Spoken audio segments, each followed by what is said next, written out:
If you ever hear a voice whispering from a wall that should be solid, don't answer it. I wish someone had told me that before last night.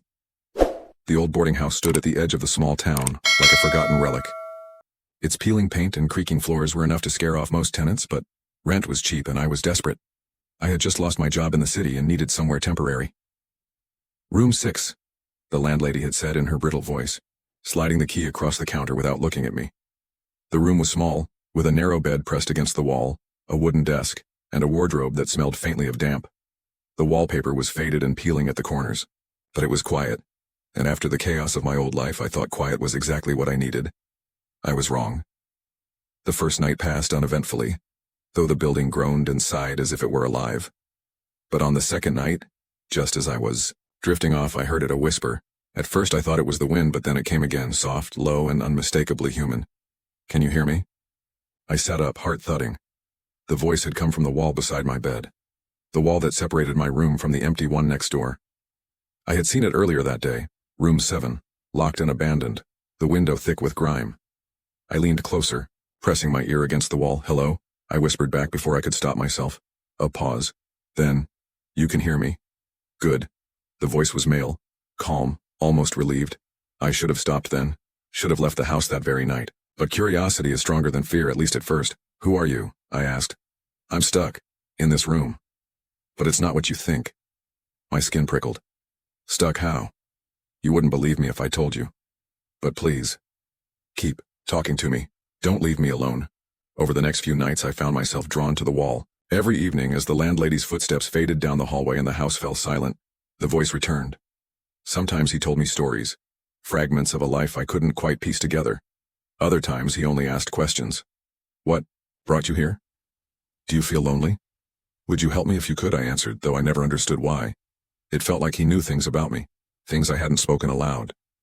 When I hesitated, he pressed gently, coaxing me to continue. One night I asked the question that had been gnawing at me. "Why don't you just leave the room?" The voice went quiet. When it finally spoke again, it was little more than a breath. "Because I'm not in the room. I'm inside the wall. I barely slept that night." My rational mind told me it was impossible, some elaborate prank. But every time I considered confronting the landlady or demanding answers, something stopped me. The voice felt real. Too real. The following evening I tried to ignore it, pulling the blankets over my head, but then I heard it again, softer, almost pleading. "Please, don't turn away from me." I caved. "What do you want from me?" "To be free." My stomach tightened. "How?" "There's a panel, hidden in the wardrobe, behind the coats. Open it." I froze. My eyes slid toward the wardrobe, shadowy in the corner of the room.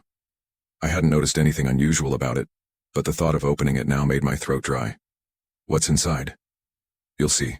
Just trust me." The next day, when the sun was up and the house felt less oppressive, I forced myself to check. Moving the few clothes I had hung, I tapped along the back panel. To my shock, one section sounded hollow. I pressed harder. The panel shifted slightly. My breath caught. He hadn't lied. I didn't open it then. Instead, I shoved the clothes back and closed the wardrobe.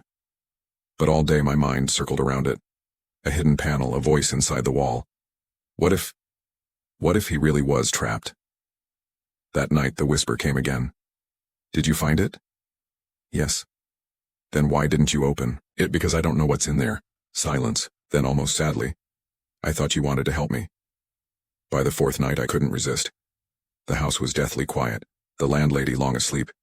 With shaking hands I pulled the clothes aside, pressed on the panel, and felt it give way. Foul smell hit me first, damp, rot, and something metallic. My stomach churned. Inside the hollow space something gleamed.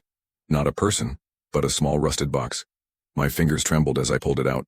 "Open it," the voice urged.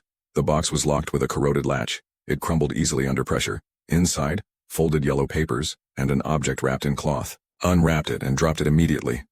A tooth. Human. Dozens of them spilled onto the floor. The papers were worse. Newspaper clippings all about missing boarders dating back decades, each article eerily similar. Young lodgers who vanished without a trace. What is this?" I whispered. The voice laughed softly. Low, chilling. "It's me. It's what's left of me." My chest constricted. "You're dead." "Yes. And no. She did this to me. The landlady. She feeds the house. And now?" The voice deepened, twisting into something I didn't recognize. Now, you've set me free. The wardrobe door slammed shut on its own. The walls seemed to groan. I stumbled back, teeth crunching underfoot. Wait, what do you mean, free? The whisper turned into a hiss, echoing around the room, no longer confined to the wall. You heard me. You answered. And now you're mine. The bulb flickered violently. A shadow stretched across the peeling wallpaper, tall and distorted, though I was the only one standing there. I ran to the door, but it wouldn't budge. My screams caught in my throat as the shadow moved closer. The last thing I heard before darkness swallowed me was a whisper, soft and almost tender. Don't worry. You won't be alone anymore.